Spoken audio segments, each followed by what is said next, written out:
When FDR was elected President of the United States in 1932 and then subsequently inaugurated in 1933, the U.S. was in a grip of an economic depression. Stock market had fallen around 80%. Unemployment was skyrocketing, and banks were failing in large numbers with no safety nets for the newly unemployed or the newly moneyless due to those bank failures. It was grim. In that environment, FDR gave his first inaugural speech with the memorable phrase that the only thing that we have to fear is fear itself. The time was before FDIC insurance, before an active Federal Reserve, and before a highly interrelated banking system. And in those years, from 1930 to 1932, over 9,000 banks failed, taking with them billions of dollars in depositors' assets. That represented over 30% of banks in the United States. Last month, the month of March of 2023, we saw two big bank failures, Silicon Valley Bank and Signature Bank.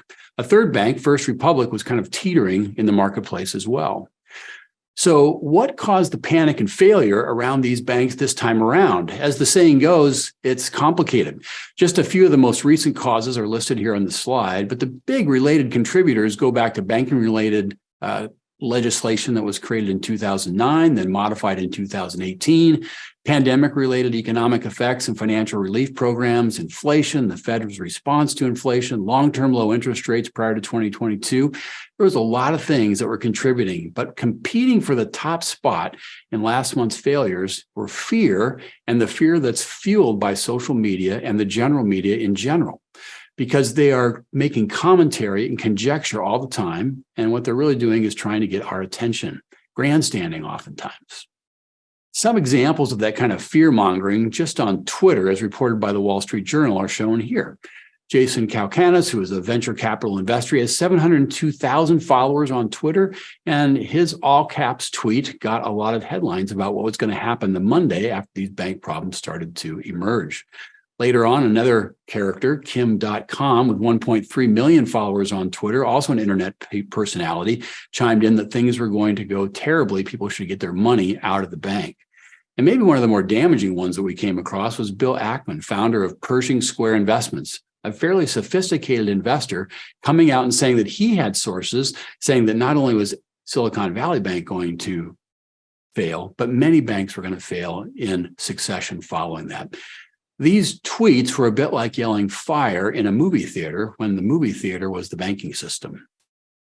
So how does that fear work in a problem like this? Well, when we collectively become fearful of a systemic failure and then act as though we know that system is going to fail, we want to be the first ones out the door. If everybody wants to be the first one out the door, we all race for that door and crash the system, regardless of whether the system was relatively healthy or not. That system wasn't prepared to take such an abnormal amount of withdrawals. It was functioning fine in normal business operations, but once the pressure was put on by this fear-based incitement of a bank run, things got in trouble quickly. March was a banking story, but as investors, we're confronted with the same kind of issue all the time.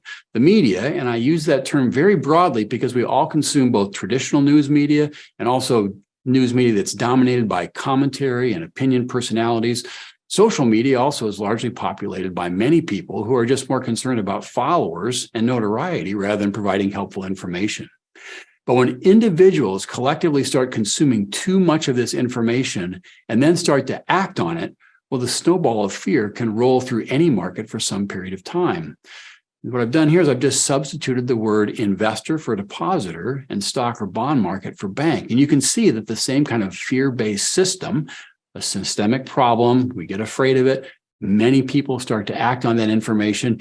And instead of the system itself being really the failure problem, it's our fear driving our behavior that ultimately causes the system to maybe fail. Interestingly, though, the sky did not fall during the first quarter of 2023. And even with all the attention and noise surrounding Silicon Valley Bank, Signature, First Republic, and even Credit Suisse, but in this case, the Fed, the FDIC, the U.S. Treasury, and the banking industry in general responded quickly and strongly to reassure depositors that their money was safe, going far beyond the $250,000 guarantees of the well-known FDIC program. And over the past 6 months, markets have been volatile as usual, but overall seem to be in a broad recovery mode. As always, there is no guarantee that this will continue uninterrupted. That's always been the case. There are no guarantees for what's going to happen in financial markets. But successful investment is a task really for those who can be both long-term optimists and short-term agnostics or even pessimists at the same time. The optimistic instinct enables us to stay invested in stocks and other risk assets that have a history of producing long-term returns above inflation, but with regular times of real volatility. Our short-term agnostic or pessimistic self knows that almost anything can happen in the near term. So we need to keep enough low-risk assets, think FDI-insured cash, money markets, short-term treasuries, so we are able to wait for those long-term assets to go through their historical cycles of ups and downs before we need the capital from them. If this recent spate of banking uncertainty has gotten your attention and you're wondering what you can do about it, here are 5 simple steps you can take. 1, you can keep your bank deposits in any one institution under the single Social Security number under the FDIC limit, $250,000. For more information on how that works, you can visit the FDIC site on your screen. You could consider investing amounts over $250,000 in U.S. government or U.S. Treasury only money market funds. Those are highly secure. Research bank and savings programs that distribute deposits amongst various banks to try to extend that FDIC limit coverage. Those things are available in the marketplace today. These may be the 2 most important ones, though. Number 4 there says, don't confuse your long-term, your optimistic assets, things you need to be able to hold for a long time, with your short-term pessimistic holdings, those things that need to be secure tomorrow. And maybe, just maybe, the best thing you could do is to take a vacation from social media and the commentary-heavy news sources and or choose to follow things like sports, cooking, or home improvement posts instead. FDR understood in 1933 what Morgan Housel wrote in 2020. Bad news, the thing that engenders fear, gets far more attention than the stories of optimism.